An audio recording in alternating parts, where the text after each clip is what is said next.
আপনি কাঁদেন বা না কাঁদেন, একটা সময় আপনাকে কাঁদতেই হবে যখন আপনি পেঁয়াজ কাটতে আসবেন। মেবি আমার কিন্তু এরকমই হয়। আমি এমনিতে কখনো কান্নাকাটি করি না, কান্নাকাটি আমার পছন্দ না। আমি সবসময় হি হি হাসতে পছন্দ করি। কিন্তু যখনই আমি পেঁয়াজ কাটতে আসি, তখনই আমি কান্না করি। ঠিক আছে? আমি জানিও না এই পেঁয়াজের সাথে আমার কি শত্রুতা আছে। হ্যালো গাইস, আমি একজন প্রবাসী আর আমি সৌদি আরবে থাকি। সৌদি আরবে যখন আপনি আসবেন নতুন, তখন কিন্তু আপনি রান্না করতে পারবেন না, আই নো। আপনাকে এটা শিখতে হবে, কারণ প্রত্যেকটা কাজই মানুষের শিখতে হয়। আর কোনো প্রাণীর কোনো কাজ শিখতে হয় না, শুধুমাত্র মানুষেরই। একমাত্র মানুষকে মানুষ করতে হলে তাকে সবকিছু শিখাইতে হয়। তো আমরা আসলে মায়ের পেট থেকে কোনো কিছু শিখে আসি না।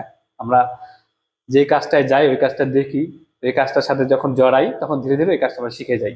আমি যখন প্রবাসে আসছিলাম তখন কিন্তু আমি একদমই রান্না করতে পারতাম না, পেঁয়াজ কাটতে পারতাম না, আলু কাটতে পারতাম না, মাছ কাটতে পারতাম না, মাংস রান্না করতে পারতাম না, কাটতে পারতাম না, এভরিথিং আমি কিন্তু শিখে গেছি। তো আপনিও শিখে যাবেন, ভয় পাওয়ার কিছু নাই।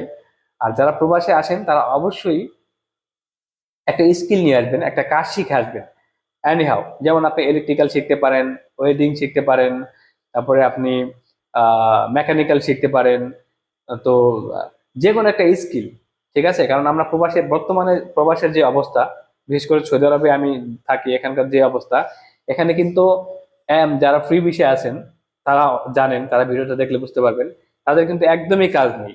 দেখা যায় আসার পরে আহ আহ, দালালে আকামা দিচ্ছে না, তারপরে আকামা দিলেও আবার কাজ হচ্ছে না, আহ, অবৈধ হয়ে, মানে কিছুদিন পরে অবৈধ হয়ে যাচ্ছি। ঠিক আছে? এই যে যে প্রবলেম গুলা আমাদের হচ্ছে, এই প্রবলেম গুলার মূল কারণ হচ্ছে আমাদের স্কিল নাই। আমরা কোন কাজটা করব সেটা আমরা জানি না। জাস্ট বিদেশে আসছি, এরপর সাপ্লাই এলাকে বলতেছে আমাকে একটা কাজ দেন।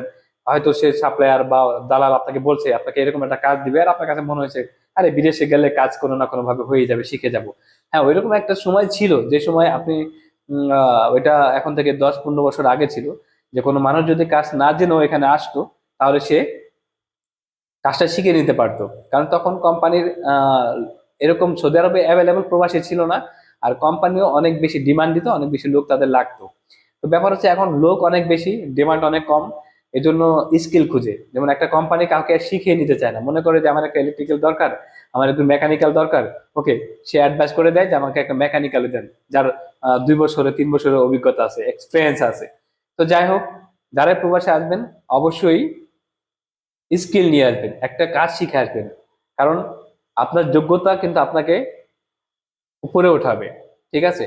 আর যারা কাজ শিখে আসবেন না তাদের প্রথমে লেবারি করতে হবে। ঠিক আছে? অনেক ধরনের কথা শুনতে